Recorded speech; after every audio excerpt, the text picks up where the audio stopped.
Hello बच्चा लोग। सो हम लोग ग्रेविटेशन पढ़ने जा रहे हैं। आज न्यू टॉपिक है। कुछ सिलेबस आपका हटा दिया है, जैसे केपलर्स लॉ हटा दिया है ना। तो केपलर्स लॉ को हम लोग लास्ट में पढ़ लेंगे। सबसे पहले सिलेबस की चीज़ पढ़ लेते हैं। वैसे केपलर्स लॉ जब था तो सबसे पहले मैं उसी को पढ़ाता था, केपलर्स लॉ के बारे में ही बताता था, क्योंकि केपलर्स लॉ बता देने से आगे जब न्यूटन्स लॉ ऑफ ग्रेविटेशन पढ़ते हैं तो आपके लिए थोड़ा समझना ईजी हो जाता है ना। खैर वो हटा दिया है, तो उसको हम लोग जब एक बार चैप्टर फिनिश हो जाएगा तो लास्ट में पढ़ लेंगे केपलर्स लॉ होता क्या है। ठीक है। सो ग्रेविटेशन, हम सबको कहानी पता है। ग्रेविटेशन की कहानी, न्यूटन बाबा पेड़ के नीचे बैठे थे, उनके सर पे एप्पल गिरा, फिर वो सोचने लगे कि एप्पल मेरे सर पे क्यों गिरा, है ना, ऊपर क्यों नहीं गया। ये सब चीज़ें सोचने लगे। वो सोचने के बाद कई सालों बाद बहुत सारा एक्सपेरिमेंट परफॉर्म करने के बाद उन्होंने एक लॉ दे दिया, जिसको हम लोग क्या बोलते हैं, न्यूटन्स लॉ ऑफ ग्रेविटेशन। ठीक है। और एक बहुत ही मिस्ट्री भी है आज के लिए भी, ग्रेविटेशनल फोर्स काफ़ी मिस्ट्री है आज के टाइम पे भी, है ना। बहुत सारी चीज़ें हैं, यूनिवर्स, ब्लैक होल में इतनी ज़्यादा ग्रेविटी कहाँ से आ जाती है ना। इन सब चीज़ों पे बहुत सारी चीज़ें मिस्ट्री हैं, अभी भी रिसर्च चल रहा है।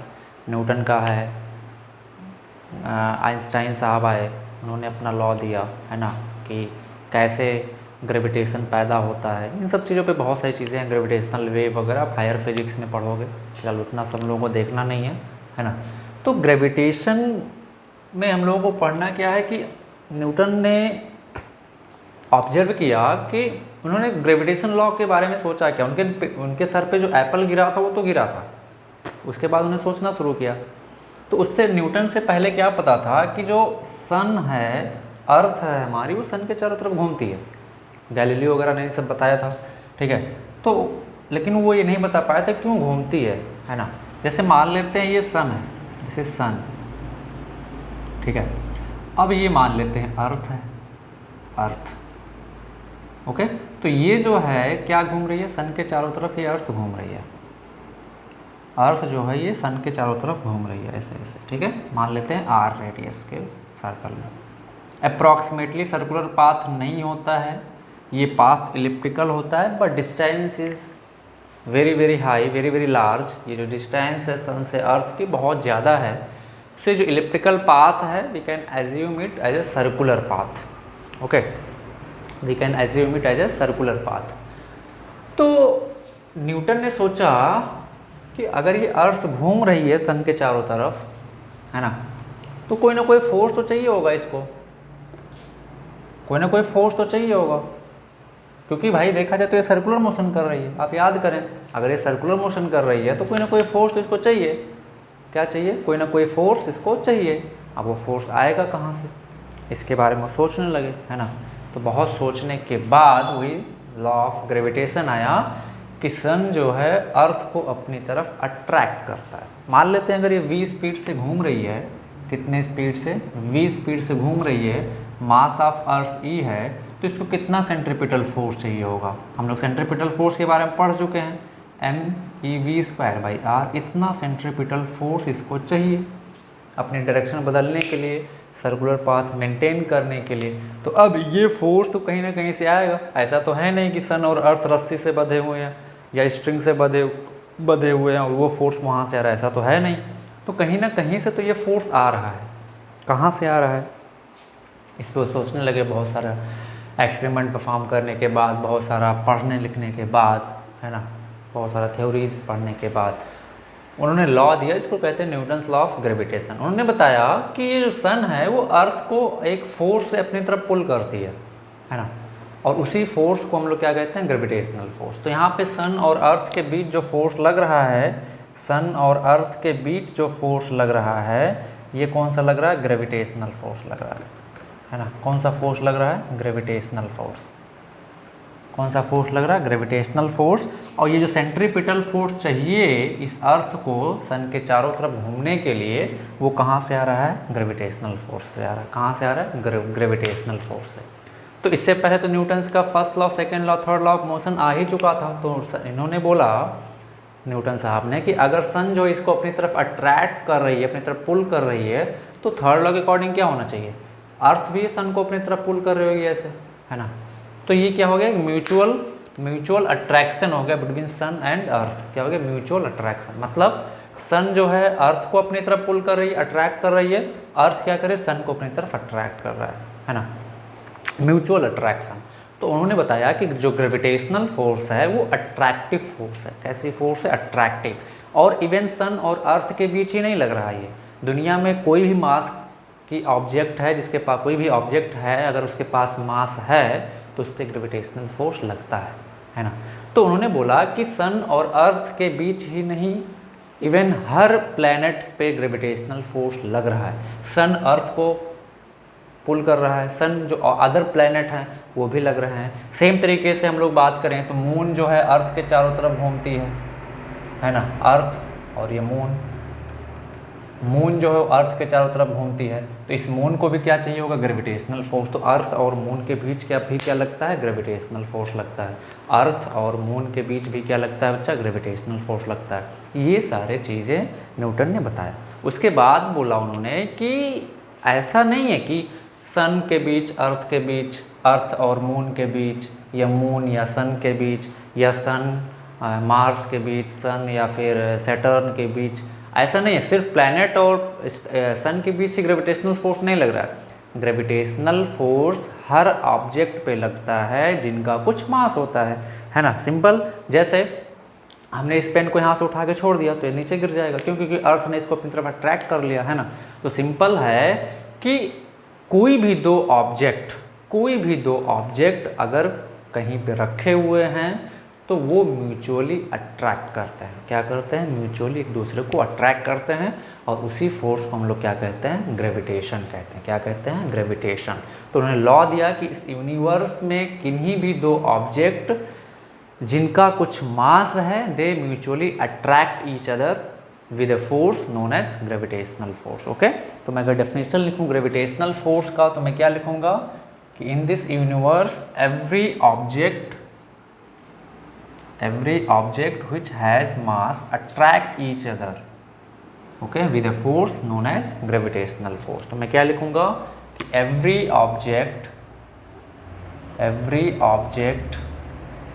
in this universe which has some mass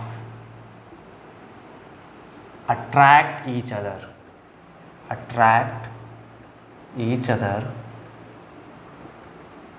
with a force known as gravitational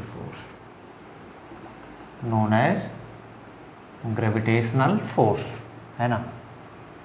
gravitational force her object, मतलब अगर मैं दो मास ऑब्जेक्ट को, सपोज ये एक मास की m1 है, इससे r डिस्टेंस पे मैंने एक दूसरी ऑब्जेक्ट रख दी मास m2 की, तो these m1 and m2 are mutually attracting each other.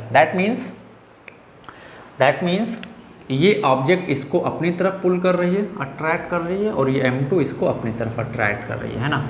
अभी आगे हम लोग पढ़ेंगे दीज आर रिएक्शन पे। ओके, सो ये दोनों ऑब्जेक्ट म्यूचुअली एक दूसरे को अट्रैक्ट कर रही हैं, और जिस फोर्स से अट्रैक्ट करती हैं उसी को हम लोग क्या कहते हैं, ग्रेविटेशनल फोर्स। क्या कहते हैं, ग्रेविटेशनल फोर्स। ओके, सो फिलहाल हम लोगों को क्या किसके बारे में पढ़ना है, न्यूटन्स लॉ ऑफ ग्रेविटेशन के बारे में। किसके बारे में, न्यूटन्स लॉ ऑफ ग्रेविटेशन। तो write down heading Newton's law of gravitation.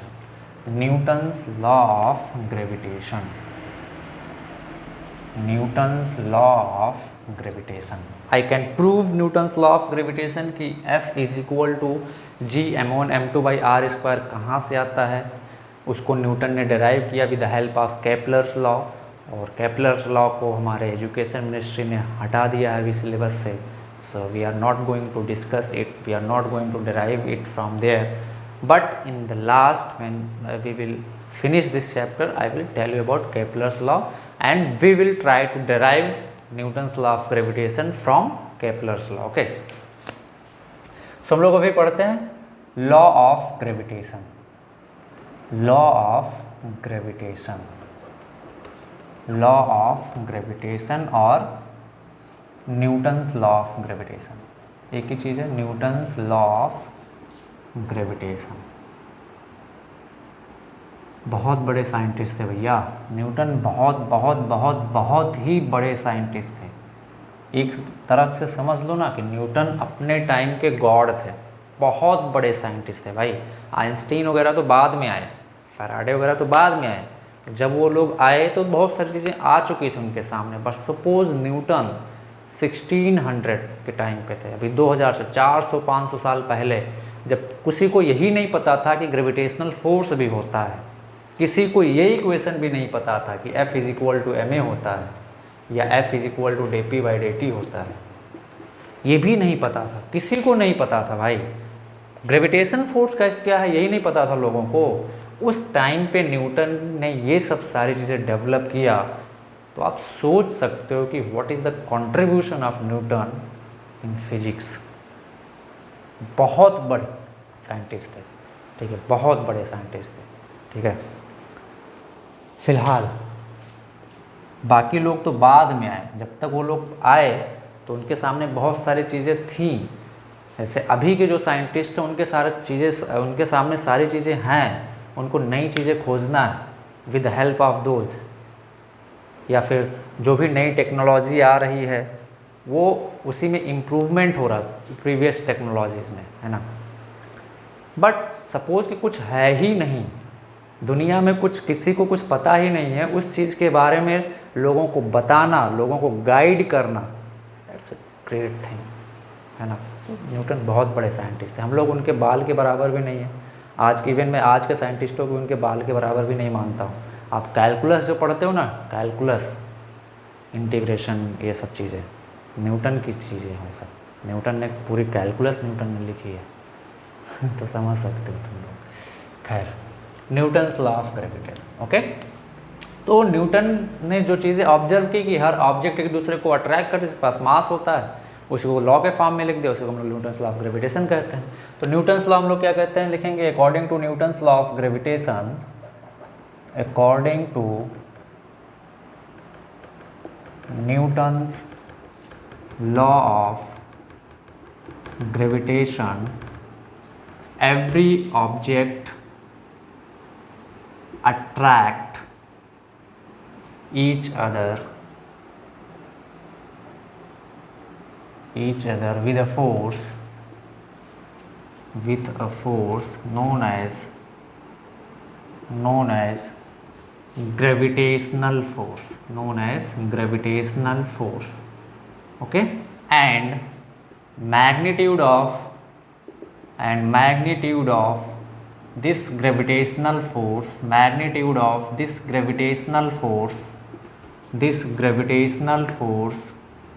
is directly proportional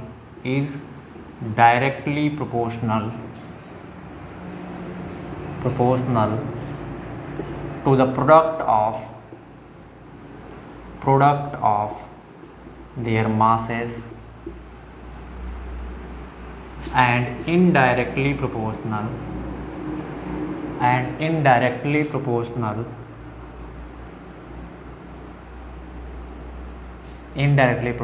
to the square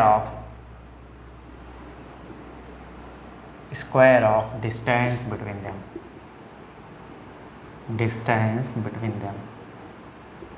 है ना। मतलब कि सपोज अगर ये ऑब्जेक्ट है m1, यहाँ से कुछ डिस्टेंस पे ऑब्जेक्ट रखा हुआ है m2, सपोज r डिस्टेंस पे, तो इन दोनों के बीच जो म्यूचुअल अट्रैक्शन हो रहा है, म्यूचुअल अट्रैक्शन का मतलब ये बॉडी को अपनी तरफ खींच रही है, ये बॉडी इसको अपनी तरफ खींच रही है सेम फोर्स से, है ना। तो magnitude of this force will be directly proportional to product of their masses m1 and m2 and indirectly proportional to square of the distance between those two masses, okay. So if we do combine these two equations, first and second, what we will get that is directly proportional to m1 m2 by r square, m1 m2 by r square, magnitude of force is directly proportional to m1 m2 by r square. If we remove the proportionality, so this proportionality will be removed by a constant known as universal gravitational constant. So we can write that magnitude of gravitational force will be equal to g m1 m2 by r square, capital G by m1 m2, capital G m1 m2 by r square, where capital G is universal gravitational constant, universal gravitational constant, universal gravitational constant, capital G is universal gravitational constant.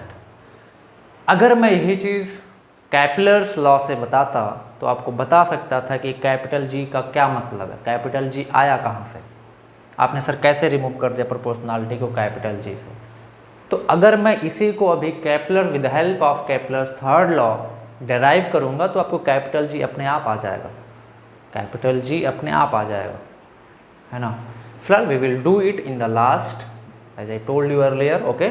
सो अभी आपको इतना ध्यान रखना है कि magnitude of gravitational force acting between two particle is capital G m1 m2 by r square, where capital G is universal gravitational constant. Why capital G is called universal gravitational constant है, खैर इसको भी हम लोग पढ़ेंगे। तो सबसे पहले इस फार्मूले के इम्पोर्टेंस के बारे में पढ़ लेते हैं, ओके। जल्दी से आप इसको नोट कर लें, है ना। इस फार्मूले के इम्पोर्टेंस के बारे में हम लोग देख लेते हैं एक बार।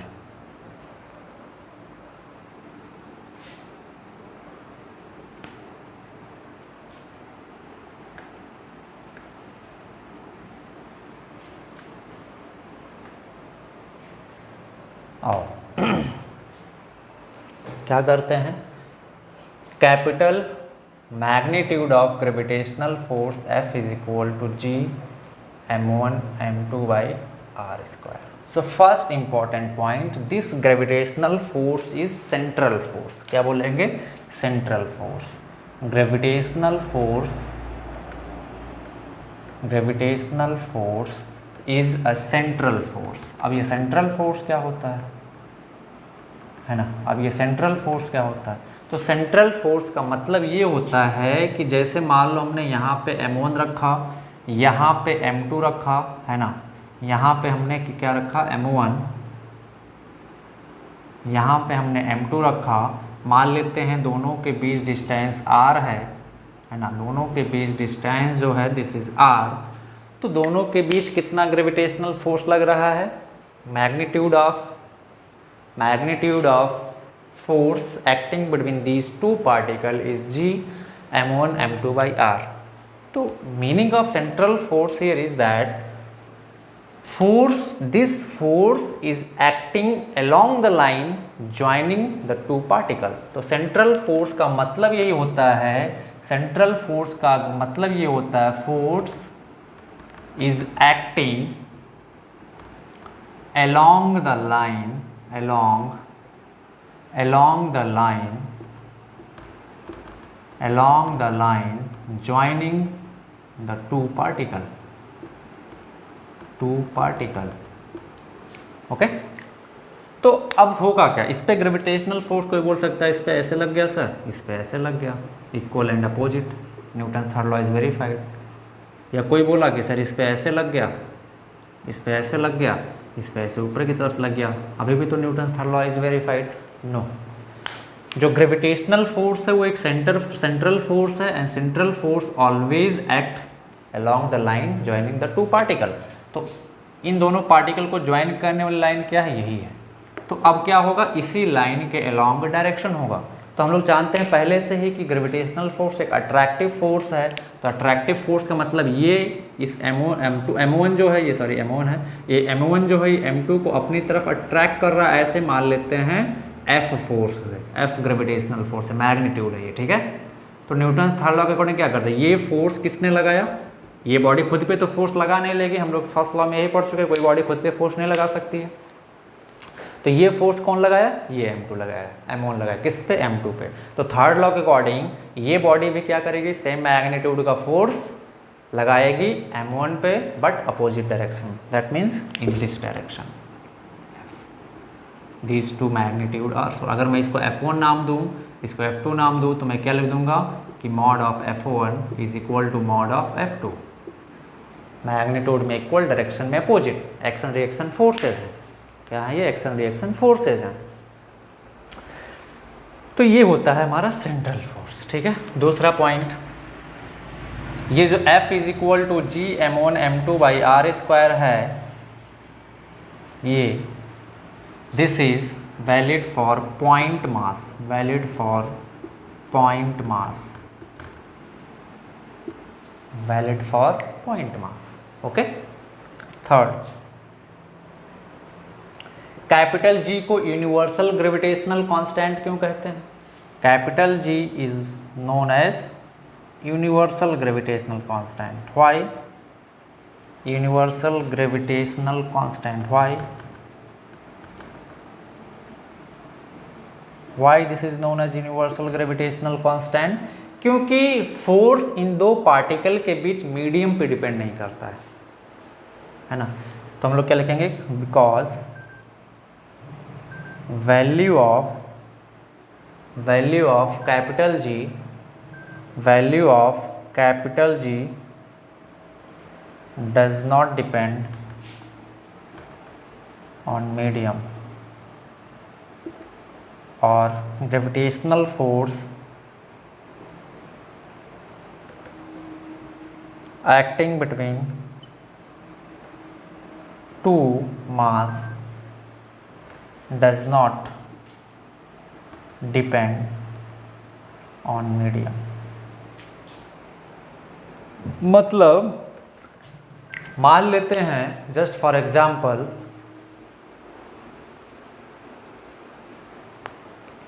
just for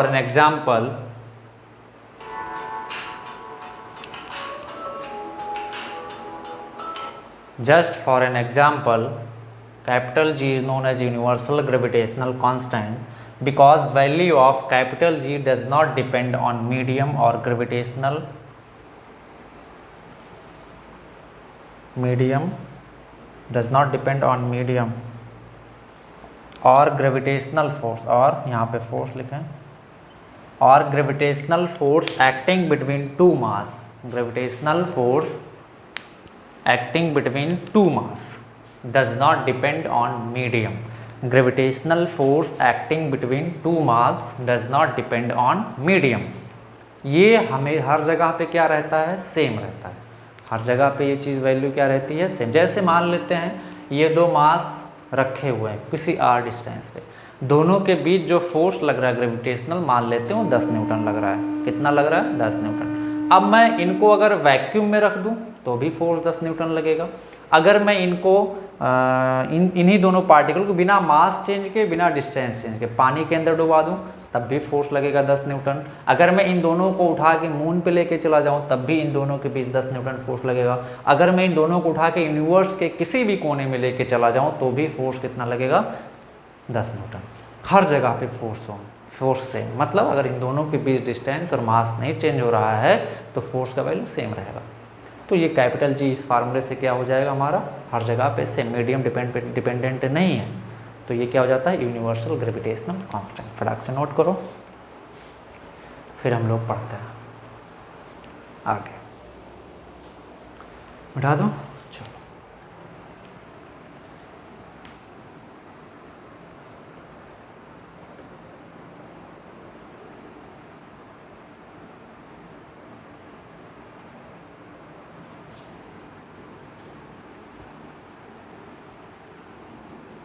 चलो नेक्स्ट एक, अब देखें यहाँ पे कैपिटल जी का जो वैल्यू होता है वो 6.67 newton to the power -11 newton metre square पर केजी स्क्वायर होता है। डायमेंशन वगैरह मैं निकालवा चुका हूँ, तो डायमेंशन निकालने में किसी को दिक्कत होनी नहीं चाहिए। डायमेंशन निकाल चुके हैं ना हम लोग यूनिट और डायमेंशन में, ठीक है। इसका वैल्यू होता है 6.67 newton to the power -11 newton metre square पर केजी स्क्वायर। ओके, अच्छा है, तो वैल्यू हो गया। दूसरा चीज़, अगर मैं एक सिंपल सा क्वेश्चन पूछूं कि सपोज़ ये दो मास पार्टिकल रखे हुए हैं, मास 10 kg, इससे 10 मीटर डिस्टेंस पे 100 kg का मास रखा हुआ है ना। Find out force between them, force acting between them, force acting between them. Option A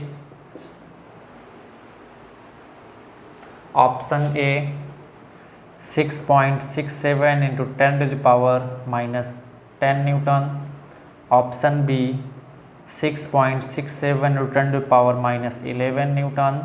option C 6.67 into 10 to the power -9 newton. Option D 6.67 into 10 to the power -12 newton. चलो जल्दी से बता दो क्या होगा इन दोनों के बीच फोर्सेस। ओके 100 kg का है, फटाफट बता दो, काफ़ी सिंपल सा चीज़ है। कितना फोर्स दोनों के बीच लग रहा है, ठीक है, कितना फोर्स दोनों के बीच लग रहा है, ठीक है। चलो और देखते हैं, ठीक है, देखते हैं। फार्मूला क्या है, F is equal to G m1 m2 by are square, ठीक है।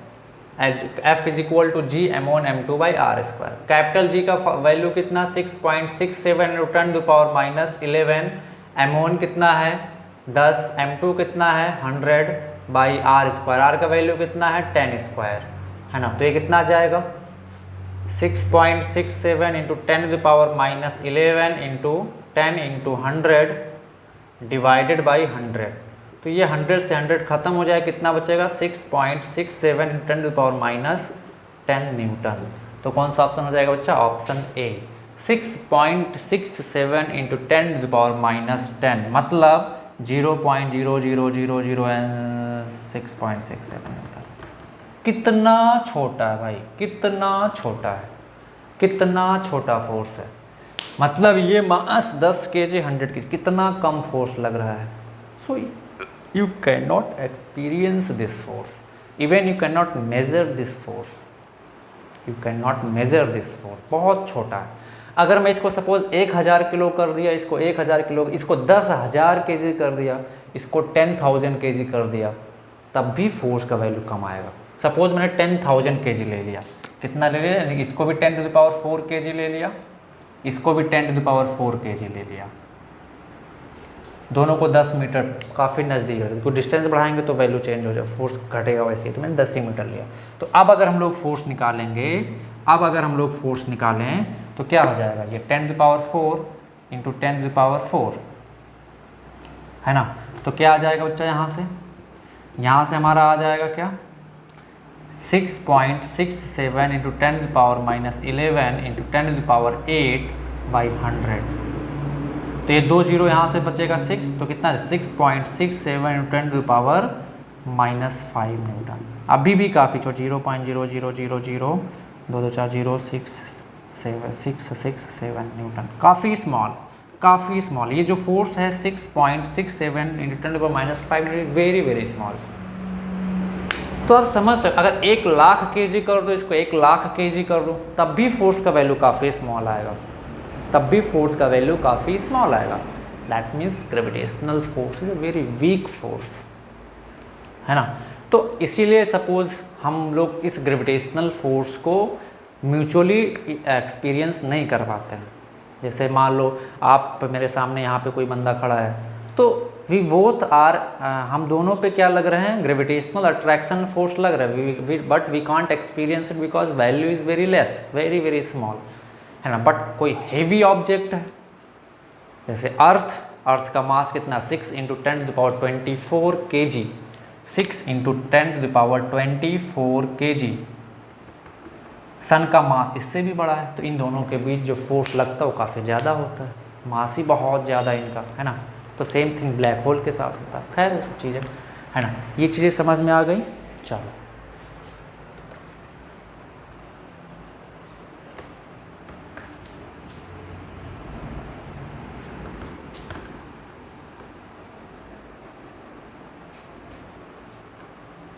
नेक्स्ट चीज,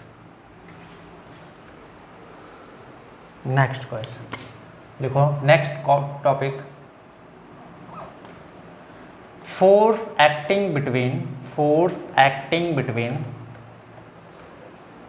to mass is independent of presence of third mass. Force acting between two mass is independent of presence of third mass. ये हम लोग simply बोल सकते हैं force acting between two mass does not change in the presence of third mass. Example के लिए मान लेता हूँ मैंने यहाँ पे एक मास पार्टिकल रखा m1, इससे r डिस्टेंस पे मैंने क्या रखा है, एक मास पार्टिकल m2, r डिस्टेंस पे m2। तो दोनों के बीच कितना फोर्स लग रहा है अभी, magnitude g m1 m2 by r square. इस पे इधर लग रहा होगा, इस पे इधर लग रहा होगा, है ना। अभी हमने क्या किया, सपोज एक तीसरा मास ला के रख दिया यहाँ पे m3, इससे r1 डिस्टेंस पे, इससे r2 डिस्टेंस पे। तो अभी ये वाला मास इस पे कितना फोर्स लगा रहा था, इधर की तरफ F, और इस F का वैल्यू कितना था, इतना था। तो जब मैंने यहाँ पे लाके तीसरा मास रख दिया तो इस फोर्स में कोई चेंज नहीं आएगा, वो अभी भी इतना ही लगेगा। इन दोनों के बीच जो फोर्स लगेगा वो इतना ही लगेगा। हाँ, अब क्या होगा, ये मास भी इस पे फोर्स लगा देगा अपनी तरफ, किधर की तरफ, ऐसे इधर की तरफ, F1 मान लेते हैं। तो इस ऑब्जेक्ट पे नेट फोर्स का वैल्यू चेंज हो जाएगा। क्या चेंज हो जाएगा, नेट फोर्स का वैल्यू चेंज हो जाएगा। बट इन दोनों के बीच जितना पहले लग रहा था g m1 m2 by r square, उतना ही फोर्स इस मास के आ जाने के बाद भी लगेगा। तो मैं पूछूं इन दोनों के बीच कितना फोर्स लग रहा है, g m1 m2 by r square. इन दोनों के बीच कितना फोर्स लग रहा है, g m2 m3 by r1 square. इन दोनों के बीच कितना फोर्स लग रहा है, g m1 m2 by r2 square. तो किन्हीं भी दो पार्टिकल के बीच जो फोर्स लगेगा ग्रेविटेशनल, वो थर्ड पार्टिकल के प्रेजेंस से उसका कोई लेना देना नहीं है। हाँ, अब इस पे पहले अकेला ये था बंदा, तो ये बंदा अकेला फोर्स लगा रहा था, जब ये आ गया तो ये भी लगाने लग गया, तो इस पे नेट फोर्स लग रहा है। अब नेट फोर्स की वैल्यू अलग होगी, कुछ चेंज हो जाएगी। तो नेट फोर्स की वैल्यू इस पे चेंज हो जाएगी, बट इन दोनों के बीच जितना पहले फोर्स लग रहा था इसके प्रेजेंट होने के बाद भी उतना ही लगेगा।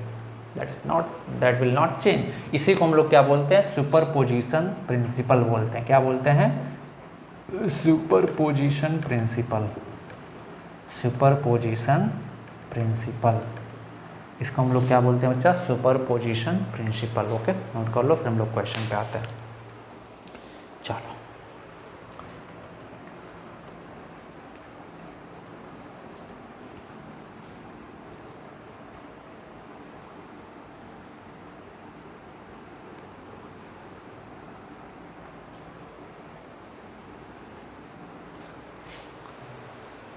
चलो क्वेश्चन लिखते हैं। ओके, क्वेश्चन क्या है, ये एक मास पार्टिकल है m का, यहाँ से एक r डिस्टेंस पे एक दूसरा मास पार्टिकल रखा हुआ है m। This two are fixed, this is also fixed हो भी सकते हैं, नहीं भी हो सकते हैं, ठीक है। दोनों के बीच डिस्टेंस जो है this is r। Okay, so find out where third mass should be placed so that it experiences zero net force। Option A मान लेते हैं, ये एक रीजन है, एक रीजन ये है ना। मान लेते हैं ये था A, ये था B। मान लेते हैं पोजीशन का लेफ्ट ऑफ A, मतलब इधर रखा जाना चाहिए option B। Right of B, option C between A B, option D on the perpendicular bisector. नहीं छोड़ दो, चलो तीन में से बताओ कौन सा ऑप्शन करेक्ट है, फटाफट बताओ इन तीनों में से कौन सा ऑप्शन करेक्ट है। ओके, फटाक से।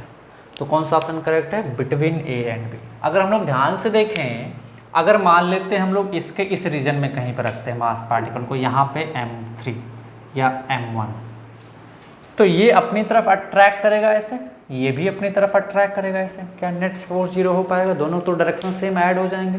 तो इस पॉइंट के इधर आप कहीं भी रखोगे इस M1 को, तो इस पर नेट फोर्स 0 नहीं होगा। सिमिलरली अगर मैं यहाँ पे रखूँ, यहाँ पे M1 को, तो ये अपनी तरफ ऐसे खींच रहा है और ये वाला अपनी तरफ खींचेगा ऐसे, है ना, ये अपनी तरफ खींचेगा, ये अपनी तरफ खींचेगा।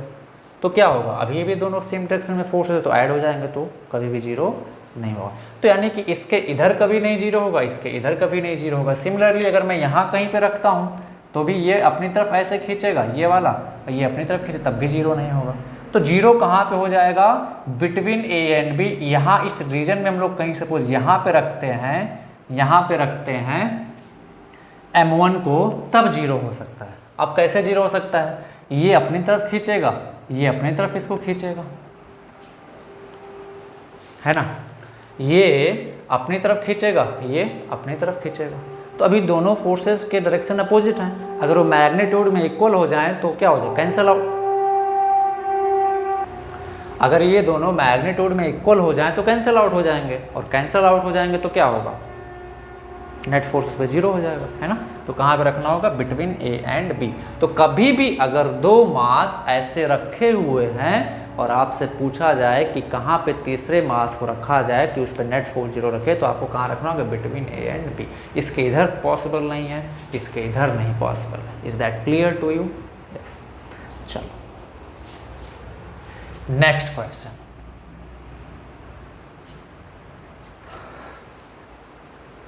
ये तो हो गया। नेक्स्ट क्वेश्चन है कहाँ पे रखा जाए? Option A R/2 from A, option B R/3 from A, option C 2R/3 from A, option D R/3 from B.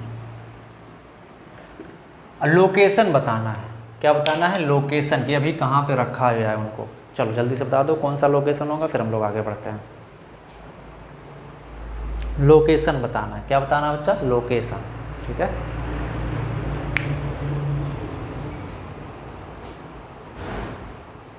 चलो तो क्या होगा? ये वाला ऑप्शन होगा। कैसे? ध्यान से देखो। मान लेते हैं ये F1 है, ये F2, ये F1 कौन, ये अपनी तरफ खींच रहा है F1 फोर्स से, मान लेते हैं x डिस्टेंस पर रखा गया। तो ये क्या करेगा? इन दोनों के बीच डिस्टेंस कितना आ जाएगा? R-x।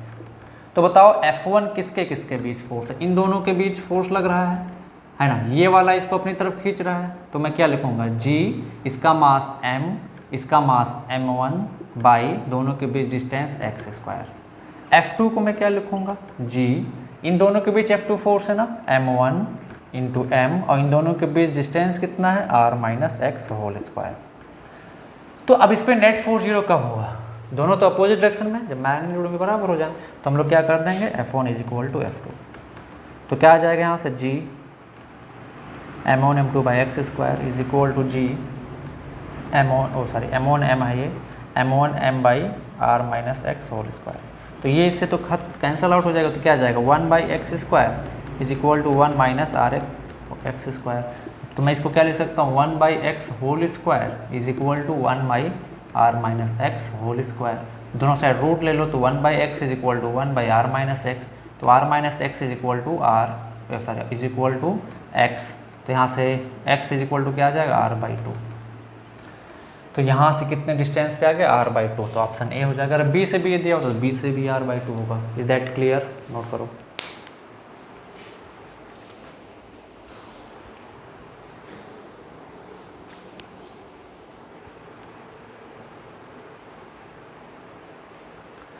चलो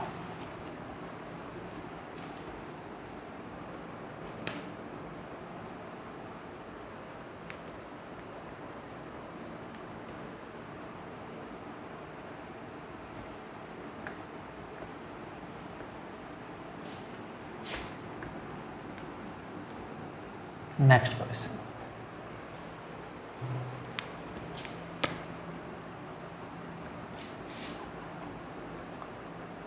फोर एम 16 m, दोनों के बीच distance 4 metre. Okay, so question है where a third mass at what distance, at what distance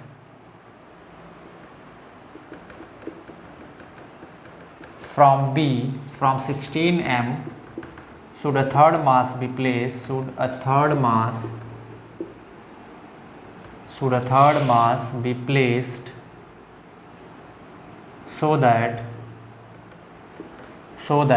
at what distance from 16 m should a third mass be placed so that it experiences zero net force, चलो फटाफट बता दो। Option A, option दे दूं मैं, option A, चलो बताओ कौन सा ऑप्शन करेक्ट होगा, फटाफट बता दो। चलो और देखते हैं।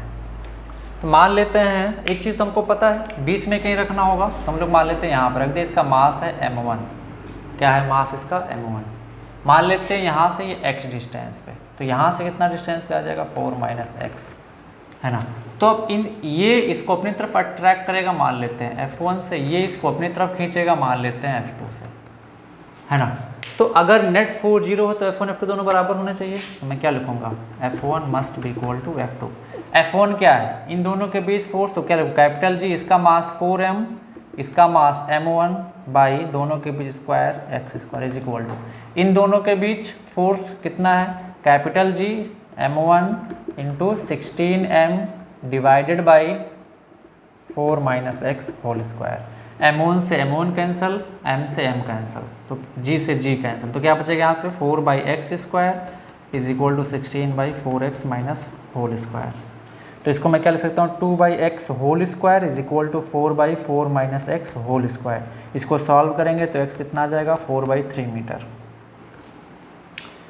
हमसे क्वेश्चन में कहाँ से पूछा गया है, यहाँ से पूछा गया। हमने ये जो x निकाला वो कहाँ से, यहाँ से, तो यहाँ से क्या करेंगे, 4 - 4/3 कर देंगे, तो क्या आ जाएगा 8/3। तो कौन सा ऑप्शन करेक्ट है, 8/3।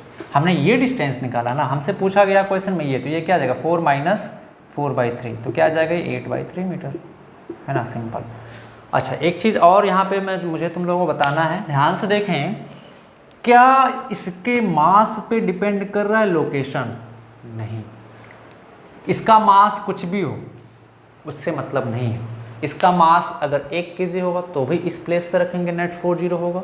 इसका मास अगर 10 kg होगा तब भी इस प्लेस पे रखेंगे, तब भी 0 होगा। क्यों, क्योंकि जब इन दोनों F1 = F2 लिखोगे तो m1 तो दोनों साइड आएगा, तो m1 से m1 क्या हो जा रहा है, कैंसल हो जा रहा है।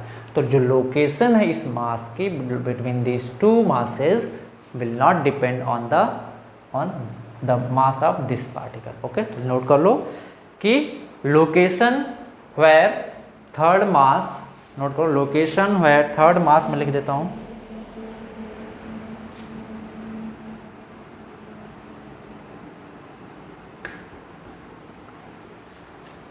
लोकेशन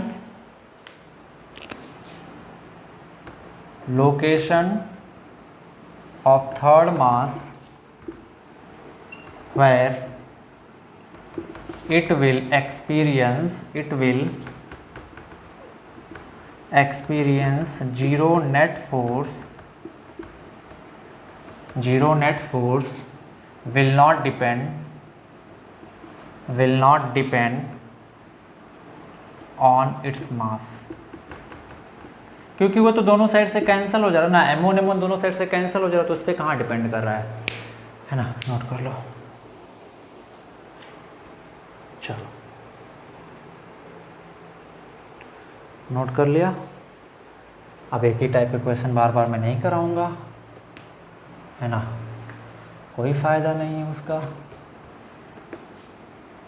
हाँ, टाइम पास करना है तो कर सकते हो आप लोग, टाइम पास हो जाएगा, मेरा भी टाइम पास हो जाएगा, बट आपको कोई फ़ायदा नहीं होने वाला। नेक्स्ट क्वेश्चन, 3 इक्वल मासेस,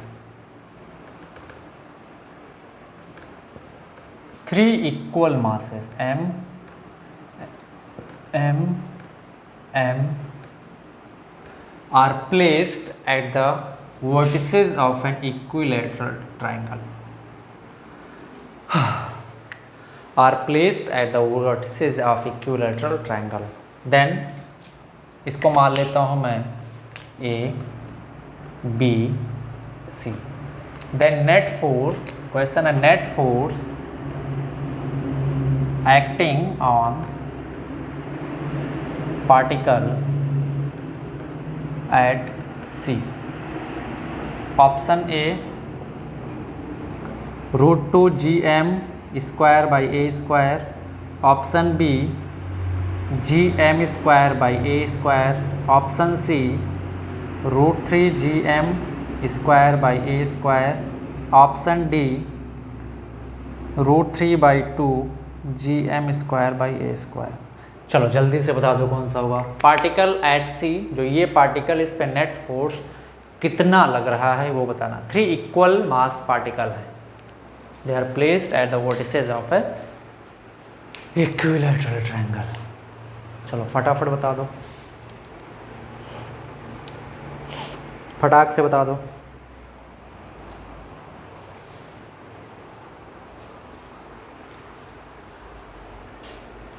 चलो तो देखते हैं क्या लगेगा।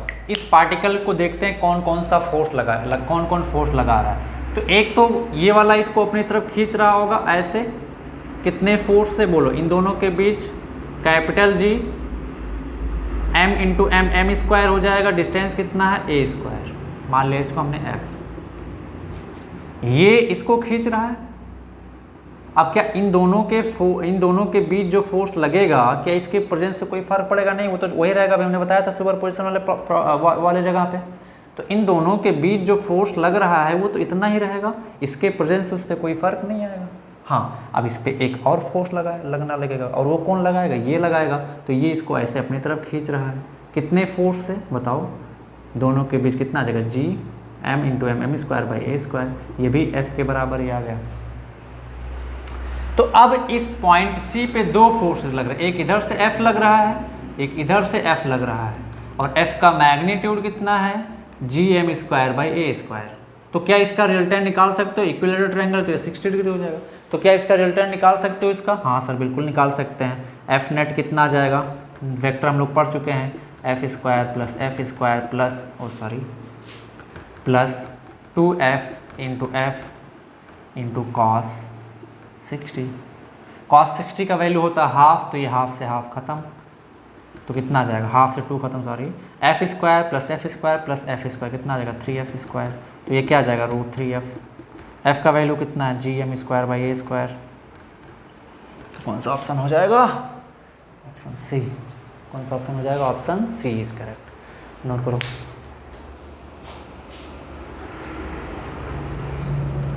चलो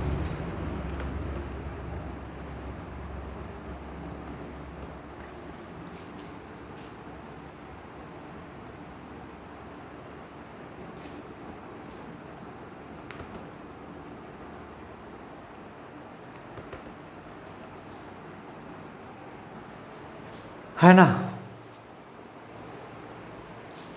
नेक्स्ट क्वेश्चन, अभी हमने बताया कि सपोज ये सन है, ये अर्थ है।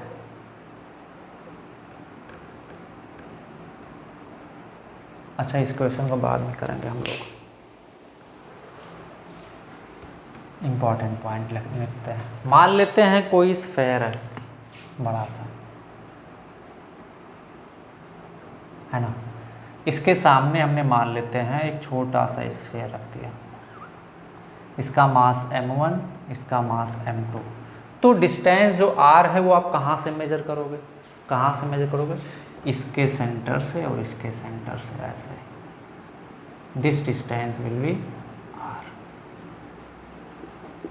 This distance will be R. हम लोग क्या कंसिडर करते हैं कि इस बड़े वाले स्फेयर का पूरा मास सेंटर पे इसके सेंटर्ड है, छोटे वाले स्फेयर का पूरा मास सेंटर पे सेंटर, सेंटर ऑफ मास हम लोग पढ़ेंगे। ओके, तो दोनों के बीच डिस्टेंस कितना आ जाएगा, स्मॉल आर। तब हम लोग लिख सकते हैं F is equal to G m1m2/r², है ना। अब होता क्या है कि सर आप बोले थे कि तो पॉइंट मास के लिए हम लोग अप्लाई करते हैं। हाँ बिल्कुल, पॉइंट मास के लिए अप्लाई करते हैं।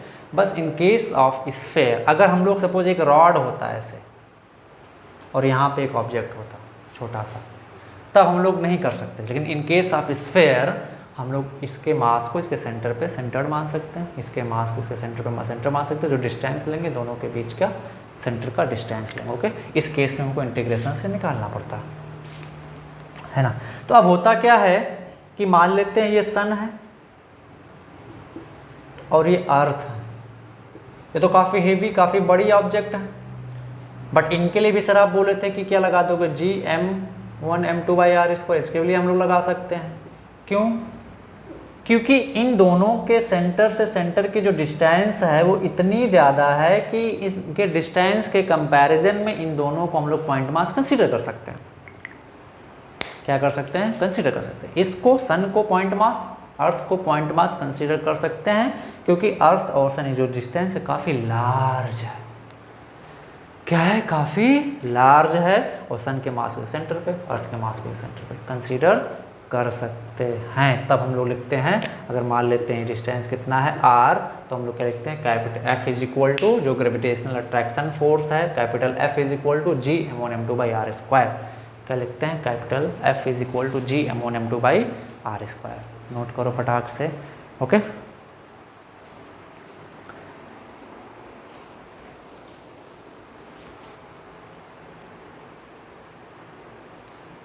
चलो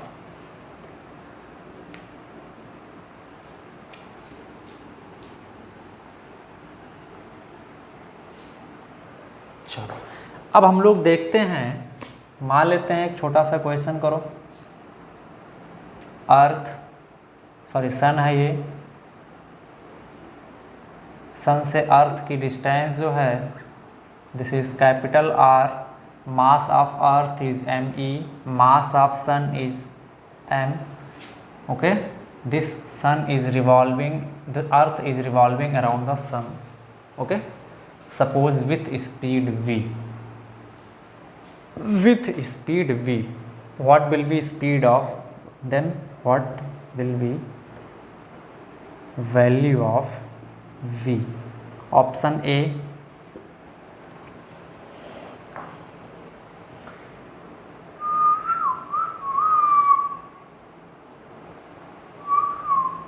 under root Gmm into me by r। Option B under root Gmm by r। Option C under root Gme by r। And option D none of this. चलो बताओ स्पीड क्या होगा। हम लोगों को पता ना कि सन के चारों तरफ अर्थ घूमती रहती है, तो स्पीड क्या होगा उसका वो बताना है। चलो जल्दी से बता दो कौन सा ऑप्शन करेक्ट होगा। चलो देखते हैं। तो हम लोग क्या देखें, अभी हमने बताया था कि अर्थ सन के चारों तरफ अप्रॉक्सीमेटली सर्कुलर ऑर्बिट में घूम सकती है। एक्चुअल पाथ जो तो इलिप्टिकल होता है, बट ये जो पाथ है इतना ज़्यादा बड़ा है कि हम लोग उसको कैलकुलेशन पर्पज़ के लिए सर्कुलर कंसीडर कर सकते हैं, है ना। तब ये सर्कुलर मोशन कर रही है, तो हम लोग सर्कुलर मोशन वाले चैप्टर में पढ़ चुके हैं कि अगर ये ऑब्जेक्ट सन के चारों तरफ सर्कुलर मोशन कर रही है तो इसको क्या चाहिए होगा, सेंट्रीपिटल फोर्स। सेंट्रीपिटल फोर्स का वैल्यू कितना होता है, mass of earth into v²/r। Is that clear? Centripetal force को कितना चाहिए होगा, mv²/r, इसका मास me, स्पीड कितना v, और किसके, इसके सेंटर से डिस्टेंस कितना r। ये फोर्स आएगा कहाँ से? रस्सी, स्ट्रिंग या रॉड कहीं से तो बधा हुआ है नहीं, तो वो फोर्स आएगा कहाँ से, ग्रेविटेशनल फोर्स से। कहाँ से आएगा, ग्रेविटेशनल। तो हम लोग क्या लिखेंगे, this force is coming from gravitational force. हम लोग पढ़े हुए हैं ना, अर्थ सन के चारों तरफ क्यों घूमते हैं, ग्रेविटेशनल फोर्स की वजह से। मून से अर्थ के चारों तरफ क्यों घूमता है? ग्रेविटेशनल फोर्स की वजह से। तो मैं क्या लिख दूंगा? अब ये ग्रेविटेशनल फोर्स इन दोनों के बीच कितना है? Capital G mass of sun mass of earth by are square. ये किसके बराबर होगा? Centripetal force mass of earth into V square by are square. Mass of earth से मास ऑफ अर्थ खत्म, एक आर से एक आर खत्म, oh sorry M V square by R है ना, तो एक आर से एक आर खत्म, सॉरी। तो क्या बचा इधर से? वी स्क्वायर इक्वल टू क्या बचा? G M M by R, M S लिख लो, ठीक है, mass of sun, M S mass of sun, ठीक है। तो v कितना आ जाएगा? Under root G M S by R. So कौन सा ऑप्शन करेक्ट हो जाएगा? ऑप्शन बी, ये एस है। कौन सा ऑप्शन करेक्ट हो जाएगा बच्चा? Option B. कितने स्पीड से अर्थ घूम रही है सन के चारों तरफ? Under root G M S by R. Is that clear? Yes sir, note करो। चलो मिटा देता हूँ मैं।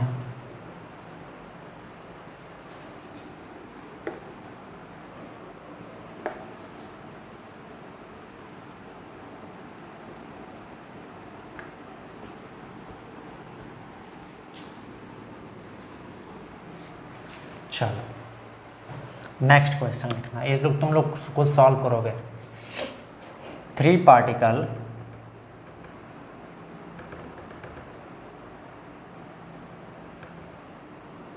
of equal mass are placed at vertices of an equilateral triangle of side A. Okay, they are revolving in a circular orbit of center this, okay, under the mutual gravitational attraction. They are revolving in a circular orbit whose center is the center of triangle under mutual gravitational attraction with speed v. Okay, then value of v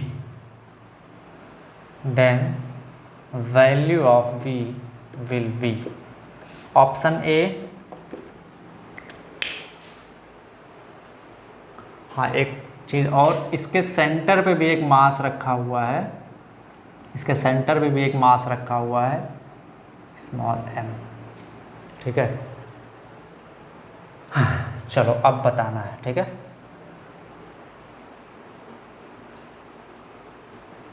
okay, option A under root G M by A, option B under root 2gm by A, option C √3gm by A, option D none of this. चलो जल्दी से solve करो, okay, फटाक से। चलो ये मैं homework दे देता हूँ तुम लोगों को। होमवर्क दे दो क्या? अच्छा ठीक, कोई बात नहीं, चलो जल्दी से सॉल्व करो। चलो देखें, ये under mutual gravitational attraction force के लिए की वजह से घूम रहे हैं, तो बताओ इस सभी का मास m है, इस पे ग्रेविटेशनल फोर्स ऐसे लगाएगा, ये वाला पार्टिकल इस पे ग्रेविटेशनल फोर्स ऐसे लगाएगा, तो इनका रिजल्टेंट फोर्स क्या ऐसे जाएगा, है ना। रिजल्टेंट फोर्स अभी हम लोगों ने निकाला था, बोलो कितना आ जाएगा? ये F होगा, एंगल 60 डिग्री। रिजल्टेंट फोर्स ये का वैल्यू कितना आ जाएगा? √3f। क्या यही सेंट्रीपिटल फोर्स प्रोवाइड करेगा? तो मैं क्या लिख दूँगा? mv²/r। मान लेते हैं इसका स्पीड कितना है? v, mv²/r। यहाँ से यहाँ तक का डिस्टेंस मान लेते हैं r, ठीक है।